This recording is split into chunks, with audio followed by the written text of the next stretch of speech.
নমস্কাৰ আৰু ইয়াৰ পৰা আৰম্ভ হ'ব আমাৰ এতিয়া বৈষ্ণোদেৱী যাত্ৰা। আমি দুপৰীয়া 12টা বজাত আৰম্ভ কৰিছোঁ।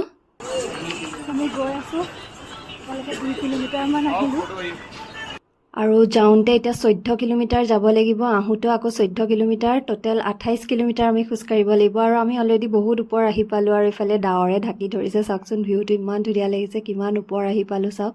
আৰু ইফালে সৰু সৰু বাচ্চাবোৰো দৰ্শন কৰি আহি আছে। আচলতে মায়ে শক্তি দিয়ে আৰু আমি গৈয়ে আছোঁ। আৰু ওপৰত মই বৰ বেছি ভিডিঅ' কৰিব নোৱাৰিলোঁ, যিহেতু তাত বহুত ৰেষ্ট্ৰিকশ্যন আছে, মোবাইল থৈ যাব লাগে। আৰু ইয়াৰ পৰাই আপোনালোকে সেৱা জনাওক। এয়া বৈষ্ণোদেৱীৰ মাৰ মই ফটো এখন লগাই দিছোঁ।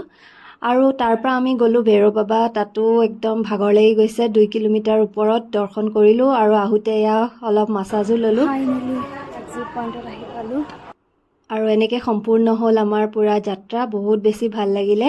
আকৌ এবাৰ জয় মাতা দি।